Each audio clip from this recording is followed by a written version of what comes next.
नमस्कार, quantum mechanics के इस 4th लेक्चर में आपका स्वागत है। आगे बढ़ने से पहले एक बार देखते हैं कि पिछली क्लास में हमने क्या किया। पिछली क्लास का हमारा टॉपिक था फोटो इलेक्ट्रिक इफेक्ट।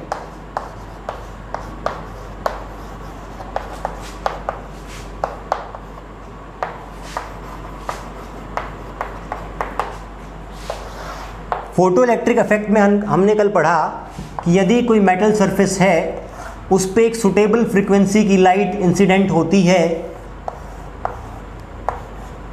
तो उस मेटल सरफेस से एक इलेक्ट्रॉन इजेक्ट होता है और उस पूरी प्रोसेस को बोलते हैं फोटो इलेक्ट्रिक इफेक्ट। इसके बाद हमने पढ़ा फोटो इलेक्ट्रिक इफेक्ट की जो इक्वेशन है, वो इक्वेशन है अगर इंसिडेंट फोटोन की फ्रीक्वेंसी न्यू है, उसकी एनर्जी एच न्यू होगी और उस एनर्जी का एक पार्ट उस इलेक्ट्रॉन की जो बाइंडिंग एनर्जी है उसको ब्रेक करने के काम आएगा और रिमेनिंग जो पार्ट है एनर्जी का, वो इलेक्ट्रॉन को काइनेटिक एनर्जी की फॉर्म में मिलेगा, या यूँ लिखें इसको एच न्यू इक्वल टू जाई not plus kinetic energy of photo electron.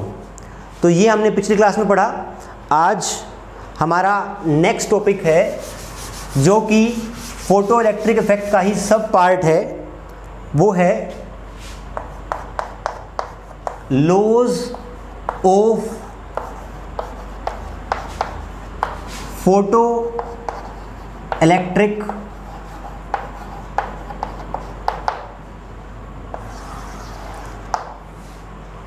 Laws of photoelectric हमने ऑलरेडी पढ़ लिए हैं, पर हमने उनके नाम नहीं जाने कि इसको फोटो इलेक्ट्रिक इफेक्ट का लॉ बोलते हैं।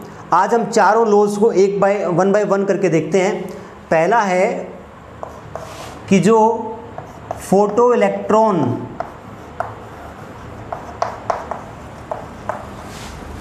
एमिट होता है, दैट एमिशन इज इंस्टेंटेनियस। कहने का मतलब है जैसे ही फोटोन आया वैसे ही इलेक्ट्रॉन निकल जाएगा। ऐसा नहीं होगा कि फोटोन आएंगे, पहले इकट्ठा होंगे, एनर्जी इकट्ठा करेंगे और फिर इलेक्ट्रॉन का निकालेंगे। ये उसी तरीके से है, चट मंगनी पट ब्याह, चट फोटोन आया और पट इलेक्ट्रॉन निकल गया। सेकंड लो है आपका, फर्स्ट है electron emission is instantaneous, second है थ्रेशहोल्ड फ्रीक्वेंसी।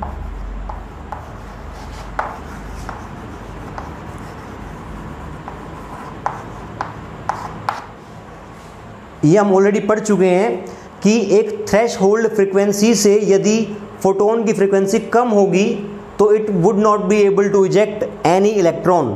तो एक थ्रेशहोल्ड फ्रीक्वेंसी ज़रूरी है इलेक्ट्रॉन को इजेक्ट करने के लिए। यही हमारा फोटो इलेक्ट्रिक इफेक्ट का सेकंड लॉ है। थर्ड लॉ है, थर्ड लॉ में हमें ये पता करना है कि ये जो हमारा इंसिडेंट फोटोन की फ्रीक्वेंसी है, उसका जो हमारा फोटो इलेक्ट्रॉन है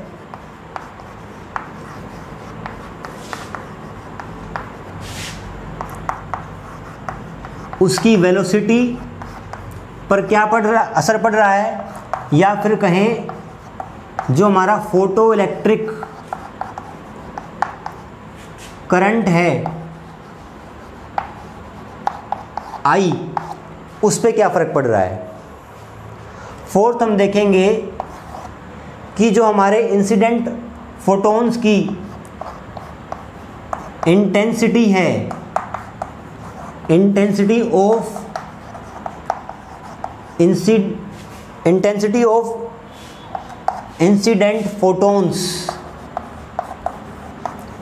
इनका वेलोसिटी और फोटो इलेक्ट्रिक करंट पर क्या असर पड़ रहा है। पहले हम देखते हैं थर्ड लॉ कि इंसिडेंट फ्रीक्वेंसी से क्या असर पड़ता है। इसमें हम हेल्प लेंगे हमारी जो इक्वेशन हमने ऑलरेडी बनाई थी, इंसिडेंट फोटोन की फ्रीक्वेंसी यदि न्यू है तो एनर्जी होती है एच न्यू। अब इस फ्रीक्वेंसी, इस एनर्जी का एक पार्ट उसकी बाइंडिंग एनर्जी को ब्रेक करने के लिए काम आता है और दूसरा पार्ट, जो बचा हुआ पार्ट है, वो उसकी काइनेटिक एनर्जी के रूप में उसको मिलता है।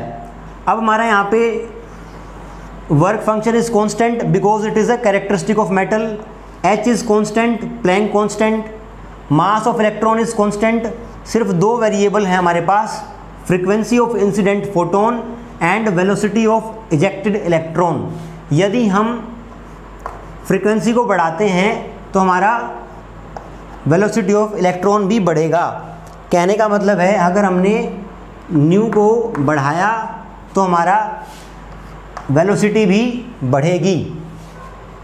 लेकिन इस फ्रीक्वेंसी को बढ़ाने से जो ये एनर्जी बढ़ाई, इस एनर्जी बढ़ने से क्या हमारा फोटो इलेक्ट्रिक करंट भी बढ़ेगा? फोटो इलेक्ट्रिक करंट को बढ़ाने के लिए क्या ज़रूरी है? Number of electrons. Number of electrons कितने पर सेकंड में निकल रहे हैं, उससे ही हमारा करंट डिसाइड होगा। लेकिन इस एनर्जी को बढ़ाने से क्या हो सकता है मैक्सिमम? इस एनर्जी को बढ़ाने से आपकी इलेक्ट्रॉन की वेलोसिटी, उस नेक्स्ट कलेक्टर प्लेट तक पहुंचने की वेलोसिटी बढ़ सकती है। लेकिन हमें करंट बढ़ाने के लिए number of electrons ejecting out per unit time बढ़ाने पड़ेंगे। इसका मतलब फ्रीक्वेंसी बढ़ाने से फोटो इलेक्ट्रिक करंट पर कोई असर नहीं पड़ता। अब हम देखते हैं कि इंटेंसिटी ऑफ इंसिडेंट फोटोन बढ़ाने से क्या होता है। सबसे पहले तो हम समझते हैं कि इंटेंसिटी ऑफ फोटोन बढ़ाने का मतलब क्या है। आप मान लीजिए कि एक फोटोन है, इस फोटोन की रे आपके फेस पर स्ट्राइक कर रही है। एक फोटोन आया, उसके पीछे दूसरा आया, इस तरीके से ये फोटोन्स की रे है। अब मैं यदि ऐसी 4-5 रे ऐड कर दूं तो पहले आपके फेस पे एक रे स्ट्राइक कर रही थी, अब इस एक फोटोन के साथ 5 फोटोन और स्ट्राइक करेंगे, आपके फेस पे कहें या फिर किसी मेटल सरफेस पे कहें। जब ये 5 रेज हो जाएंगी, इसका मतलब क्या हुआ? फोटोन की इंटेंसिटी का मतलब है कि number of photons striking that metal plate has been increased, उसको हमने बढ़ा दिया है। यही उसका मतलब है इंटेंसिटी बढ़ाने का। अब प्लेट पर गिरने वाले फोटोन्स पर सेकंड अगर बढ़ जाएंगे तो नंबर ऑफ इलेक्ट्रॉन्स निकलने वाले भी बढ़ जाएंगे, क्योंकि वो इंस्टेंटेनियस एमिशन हो रहा है। इसका मतलब इंटेंसिटी बढ़ाने से सीधा करंट बढ़ रहा है और इसका वेलोसिटी पर कोई फर्क नहीं पड़ेगा। कितने नंबर ऑफ इलेक्ट्रॉन्स निकल रहे हैं, इसका वेलोसिटी पे कोई फ़र्क नहीं है। वेलोसिटी पे फ़र्क किस चीज़ का है कि इंसिडेंट फोटोन की फ्रीक्वेंसी कितनी है। तो हमने ये दोनों लॉज, जो फर्स्ट वाले 2 सिंपल हैं, सेकंड वाले 2 थोड़े से एनालिटिकल हैं, इनको कंक्लूड करें तो हम यहाँ पे एक टेबल बना सकते हैं जिसमें एक जगह फ्रीक्वेंसी लिखें, एक जगह इंटेंसिटी,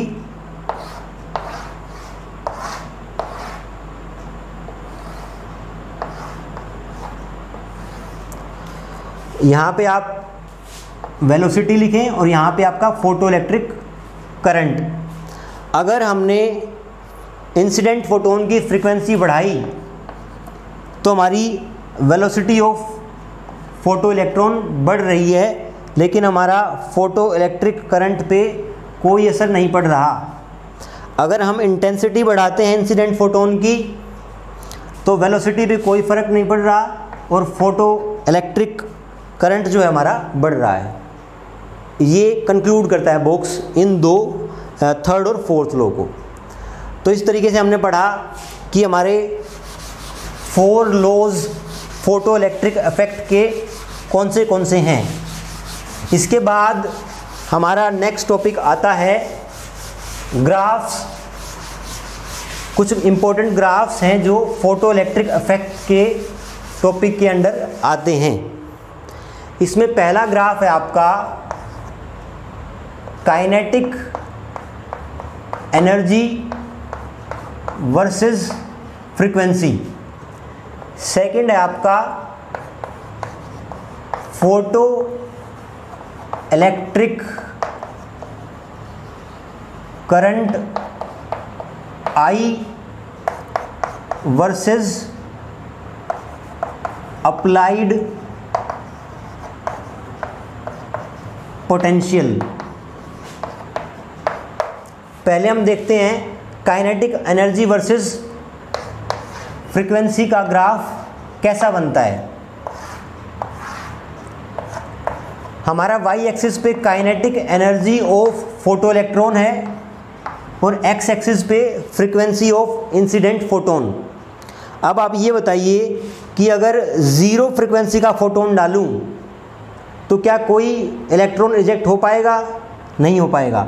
इसका मतलब ज़ीरो वेलोसिटी रहेगी, ज़ीरो काइनेटिक एनर्जी रहेगी। जब तक मेरी फ्रीक्वेंसी थ्रेशहोल्ड फ्रीक्वेंसी तक नहीं पहुंच जाती तब तक kinetic energy of ejected photo electron will be zero. इसका मतलब है कि फ़ोटो इलेक्ट्रॉन इजेक्ट ही नहीं होगा। और यदि मैं इस थ्रेशहोल्ड फ्रीक्वेंसी के बाद फ्रीक्वेंसी बढ़ाऊं तो इंसिडेंट फोटोन की जो इलेक्ट्रॉन निकला है उसकी काइनेटिक एनर्जी बढ़ेगी, पर हमें ये नहीं पता कि वो क्वाड्रेटिकली बढ़ेगी, लीनियरली बढ़ेगी या क्यूबिक फॉर्म में बढ़ेगी। उसके लिए हमें इसकी इक्वेशन देखनी पड़ेगी। इसकी इक्वेशन बनती है हमारी H nu equal to phi naught plus half M V square. आप ये देखिए वाई एक्सिस पे काइनेटिक एनर्जी प्लॉट की है। इसका मतलब हम इस कंप्लीट टर्म को, ये काइनेटिक एनर्जी है, इसको वाई से रिप्रेजेंट कर सकते हैं। और हमारी एक्स एक्सिस पे फ्रीक्वेंसी डिनोट की गई है तो इसको हम एक्स से डिनोट कर सकते हैं। तो हमारा ये फॉर्मूला हो जाएगा y इक्वल टू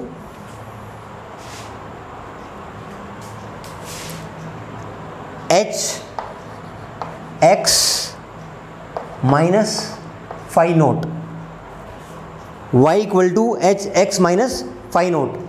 आपको पता है कि y equal to M X plus C, ये एक स्ट्रेट लाइन की इक्वेशन है। इसका मतलब इसके बाद जो काइनेटिक एनर्जी बढ़ेगी वो एक स्ट्रेट लाइन में बढ़ेगी। अगर इसको हम एक्स्ट्रा पोलेट करें ड्रॉ करके तो यहाँ पर इसका जो इंटरसेप्ट सी है वो माइनस फाई नोट है, तो इसकी मैग्नीट्यूड नेगेटिव एक्सिस पे फाई नोट हो जाएगा। और इस ग्राफ का जो स्लोप है m वो h हो जाएगा, प्लैंक कांस्टेंट। कहने का मतलब ये है जब हम फोटो इलेक्ट्रिक इफेक्ट का एक्सपेरिमेंट करेंगे और काइनेटिक एनर्जी ऑफ इलेक्ट्रॉन और न्यू का ग्राफ बनाएंगे तो ये ग्राफ हमें दो बातें बता रहा है। पहली क्या बता रहा है? जाई note work function, it is a characteristic of metal. First point बता रहा है। जो सेकंड बता रहा है अगर हमें ये लाइन ड्रॉ कर ली तो इसका हम स्लोप कैलकुलेट कर सकते हैं और स्लोप हमें बता रहा है h की वैल्यू। तो ये ग्राफ कितनी इंपॉर्टेंट इंफॉर्मेशन अपने अंदर कैरी किए हुए है। प्लैंक कांस्टेंट की वैल्यू क्या होती है इस ग्राफ के स्लोप से पता लगेगी, और जो मेटल हम यूज़ कर रहे हैं उसका कैरेक्टरिस्टिक जो वर्क फंक्शन है फाई नोट वो क्या है, वो ये इंटरसेप्ट बताएगी। तो बेसिकली ये दो इन्फॉर्मेशन कैरी किए हुए ग्राफ है। नेक्स्ट टॉपिक है हमारा photo electric current versus applied potential. इसका ग्राफ हमें बनाना है। इसका ग्राफ बनाने से पहले हमें एक चीज़ समझनी पड़ेगी, वो है स्टॉपिंग पोटेंशियल।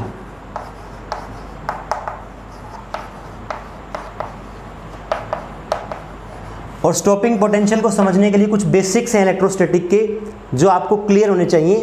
तो मैं एक बॉक्स बना के कुछ इन्फॉर्मेशन आपको दे रहा हूँ, डायरेक्टली इससे रिलेटेड नहीं है पर इसमें काम आएगी, आप इसको फ्यूचर में भी यूज़ कर सकते हैं। यहाँ पे हम दो सिचुएशंस कंसिडर कर रहे हैं, एक ग्रेविटेशन की और एक इलेक्ट्रोस्टैटिक की। आपको पता होगा कि इलेक्ट्रोस्टैटिक्स और ग्रेविटेशन के सारे फॉर्मूले लगभग एक जैसे हैं। उसमें फोर्स होता है k into m1 m2 by R square, उसमें q1 q2 by R square. तो लगभग सेम तरीके की बातें दोनों में चलती हैं, ग्रेविटेशन में और इलेक्ट्रोस्टैटिक में। अब मान लीजिए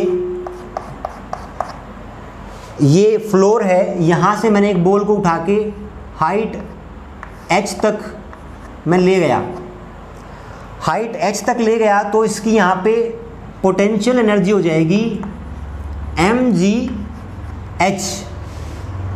और पोटेंशियल क्या होगा, आप हमेशा याद रखिए, मैंने पिछली क्लास में भी बताया कि पोटेंशियल एनर्जी और पोटेंशियल में क्या रिलेशनशिप होती है। पोटेंशियल ग्रेविटेशनल फील्ड में मैं बात कर रहा हूँ, potential is equal to potential energy per unit मास।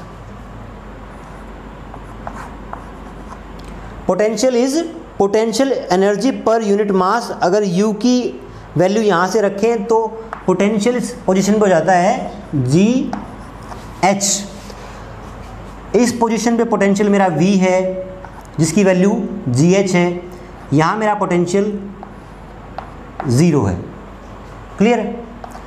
अब सिमिलरली अगर इलेक्ट्रोस्टैटिक में कहीं पे किसी चार्ज पार्टिकल की पोटेंशियल एनर्जी u है तो उसका पोटेंशियल कितना होगा, उसका पोटेंशियल होगा u/q चार्ज। आपको ये डिफरेंस समझना है इलेक्ट्रोस्टैटिक और ग्रेविटेशन में। यहाँ पे मास बहुत सेंट्रल थीम है और इलेक्ट्रोस्टैटिक्स में हमारा चार्ज बहुत इंपॉर्टेंट चीज़ है। तो यहाँ पे पोटेंशियल और पोटेंशियल एनर्जी में ये रिलेशन है कि यहाँ पे potential is equals to potential energy per unit mass, और यहाँ पे है potential is equal to potential energy per unit charge. इतना बेसिक आपको ध्यान रखना है हमेशा। अब आप इसमें देखिए,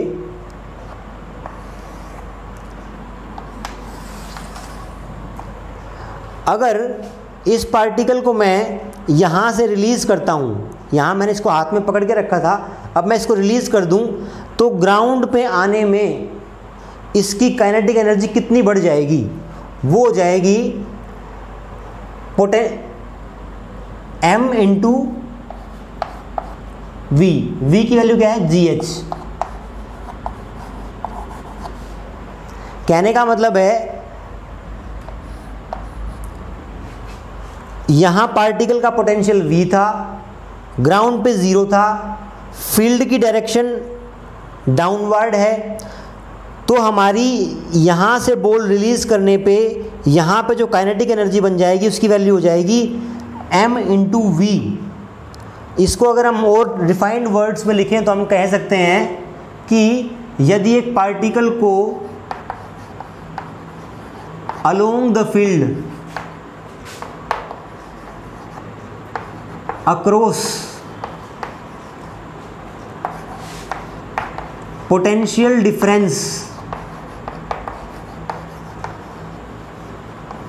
v छोड़ा जाए तो उसकी kinetic energy will increase by value of m into V. Similarly अगर अगेंस्ट द फील्ड हो और across the potential difference v हो जाए, ये अगेंस्ट द फील्ड, तो kinetic energy will decrease by mv। आप ध्यान से देखिए, जब पार्टिकल अलोंग द फील्ड आ रहा है और उसका पोटेंशियल डिफरेंस v है तो उसकी काइनेटिक एनर्जी बढ़ जाएगी mv से। अगर मैं इस पार्टिकल को यहाँ से ऊपर फेंकता तो वो अगेंस्ट द फील्ड ट्रेवल करता और across the potential difference v travel करता। उस केस में मेरी काइनेटिक एनर्जी घट गई होती mv से। अब इन सारे कॉन्सेप्ट को जब मैं इलेक्ट्रोस्टैटिक में लगाता हूँ तो यदि पोटेंशियल डिफरेंस यहाँ पे v है, यहाँ पे 0 है, इलेक्ट्रिक फील्ड की डायरेक्शन ये हो जाएगी। अगर एक चार्ज पॉजिटिव चार्ज पार्टिकल को मैं यहाँ से रिलीज़ करूँ तो वो अलोंग द फील्ड ट्रेवल करेगा और यहाँ पहुँचने पे उसकी काइनेटिक एनर्जी बढ़ जाएगी q इंटू वी। वहाँ पे पोटेंशियल डिफरेंस में हम मास मल्टीप्लाई कर रहे थे, क्योंकि ग्रेविटेशनल में मास इंपॉर्टेंट है। इलेक्ट्रोस्टैटिक्स में हम पोटेंशियल डिफरेंस के साथ चार्ज मल्टीप्लाई कर रहे हैं। तो आपको बस इतना सा ध्यान रखना है कि अगर अलोंग द फील्ड है तो हमारी काइनेटिक एनर्जी बढ़ जाएगी Q इंटू वी से, और अगर अगेंस्ट द फील्ड हमने उसको रिलीज़ किया है तो काइनेटिक एनर्जी हमारी घट जाएगी Q V अमाउंट से। ये दो मेन चीज़ बताने के लिए मैंने आपको ये सब बताया है। क्लियर है? तो वापस आते हैं हमारे मेन टॉपिक पे। स्टॉपिंग पोटेंशियल हम समझ रहे थे कि स्टॉपिंग पोटेंशियल क्या है।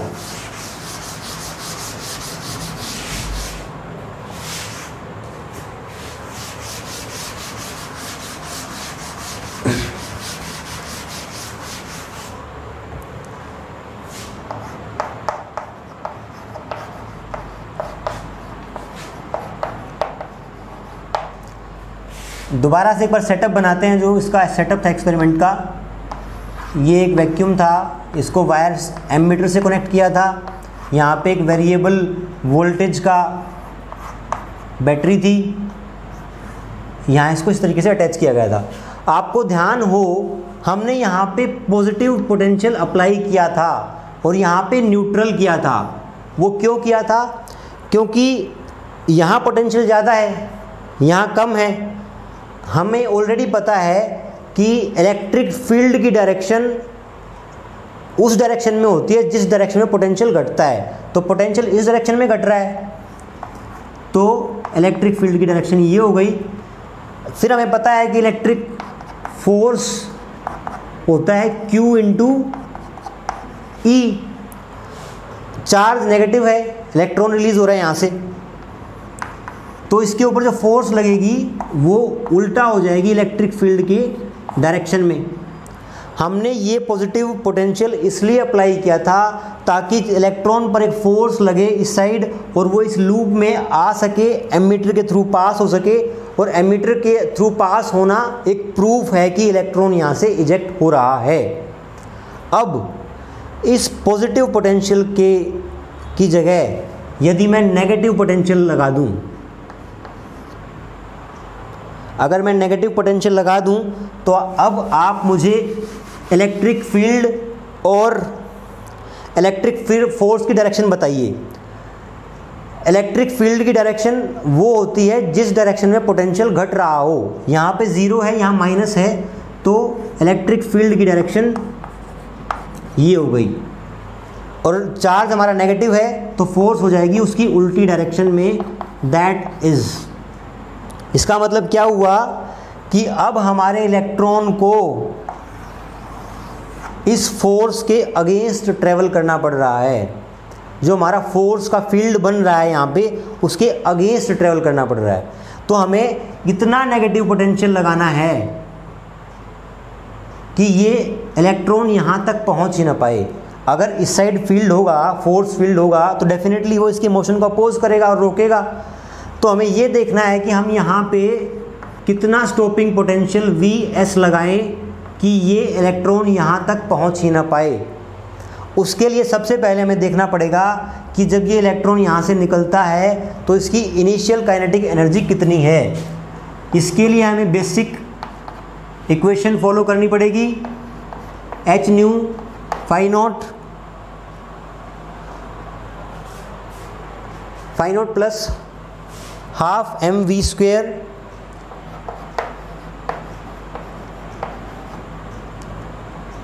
या इसको लिख दें काइनेटिक एनर्जी।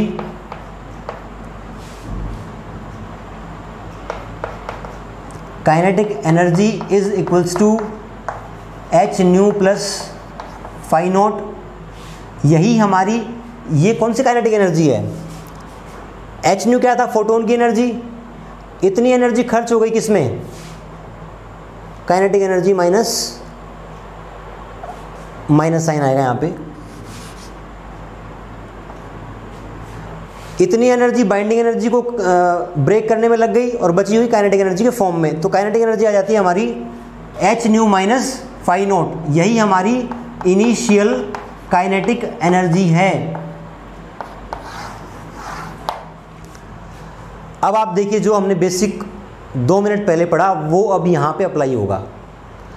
यहाँ पे हमारा charge particle across the field travel कर रहा है और पोटेंशियल डिफरेंस कितना है, यहाँ पे Vs है मैग्नीट्यूड वाइज और यहाँ पर 0 है, तो मैग्नीट्यूड वाइज पोटेंशियल डिफरेंस हमारा Vs हो गया। अगर कोई charge particle against the field travel कर रहा है और across potential difference Vs travel कर रहा है तो उसकी काइनेटिक एनर्जी घट जाएगी कितने से, Q इंटू V। Q क्या है, charge of that particle and V is potential difference across which it is travelling. तो हमारी जो काइनेटिक एनर्जी घट जाएगी इस अगेंस्ट फील्ड के कारण वो हो जाएगी Q इंटू V। Q यहाँ पे इलेक्ट्रॉन का चार्ज है और V यहाँ पे Vs है। तो हमारी ये इनिशियल एनर्जी थी Ki में से घट कितनी गई, माइनस EVs। कहने का मतलब ये हुआ स्टॉपिंग पोटेंशियल लगाने से इसकी काइनेटिक एनर्जी जितनी यहाँ थी उससे घटती घटती कम होती चली जाएगी। हमें अब ये इतना पोटेंशियल लगाना है कि वो जस्ट प्लेट तक पहुँचते पहुँचते 0 हो जाए, तो हम इसको 0 से इक्वेट कर देंगे। तो हमारा V पोटेंशियल स्टॉपिंग पोटेंशियल आ जाएगा KI अपॉन E और KI की वैल्यू कितनी है हमारी, h nu by phi naught upon E। ये हमारा स्टॉपिंग पोटेंशियल की मैथमेटिकल इक्वेशन है। हमने अभी तक ये समझा कि स्टॉपिंग पोटेंशियल क्या है। इसके लिए जो बेसिक्स ये फॉर्मूला जहाँ से आया था उसकी डिटेल्स हमने पढ़ी, उसको यहाँ अप्लाई किया और फाइनली निकाल लिया कि स्टॉपिंग पोटेंशियल कितना होगा। अब हम वापस ग्राफ पे आते हैं जो हमारा मेन ग्राफ था। हमें ग्राफ प्लॉट करना है photo electric current versus applied potential.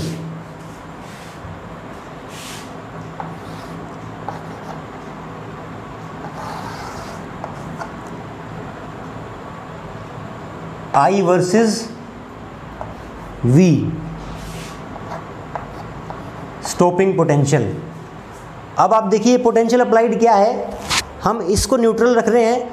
अगर इसको पॉजिटिव रखेंगे तो पोटेंशियल पॉजिटिव रहेगा, अगर इसको नेगेटिव रखेंगे तो पोटेंशियल नेगेटिव रहेगा और यहाँ पे Vs पे कितना हो जाएगा, स्टॉपिंग पोटेंशियल।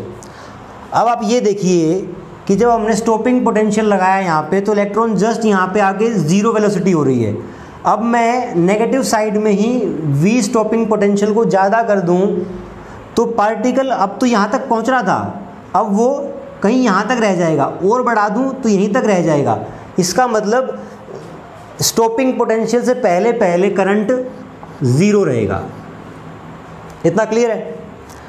अब आप ये मानिए कि जस्ट स्टॉप हो रहा था, अब मैंने स्टॉपिंग पोटेंशियल को घटा दिया। अब घटा दिया तो कुछ एनर्जी बच जाएगी, वो इसमें ट्रेवल कर जाएगा तो कुछ करंट आ जाएगा, और घटाऊंगा तो करंट और बढ़ेगा और बढ़ेगा और बढ़ेगा। अब आपने ये देखा कि जब हम इसको पॉजिटिव साइड में ले जाते हैं तो यहाँ से इजेक्ट होने वाले इलेक्ट्रॉन को ये अट्रैक्ट करता है और वो आसानी से यहाँ ट्रेवल करते हैं और धीरे धीरे एक सैचुरेशन करंट अचीव हो जाता है। ये हमारा फोटो इलेक्ट्रिक करंट और अप्लाइड पोटेंशियल का ग्राफ है। अब इस केस में यदि हम ये कंसिडर करें कि हमारी जो फ्रीक्वेंसी है इंसिडेंट फोटोन की वो कांस्टेंट है और हमारी जो इंटेंसिटी है वो वेरी कर रही है। अगर इंटेंसिटी कांस्टेंट है, आप स्टॉपिंग पोटेंशियल का फॉर्मूला देखिए एक बार। स्टॉपिंग पोटेंशियल के फॉर्मूले में अगर न्यू कांस्टेंट है तो न्यू कांस्टेंट है तो स्टॉपिंग पोटेंशियल भी कांस्टेंट रहता है।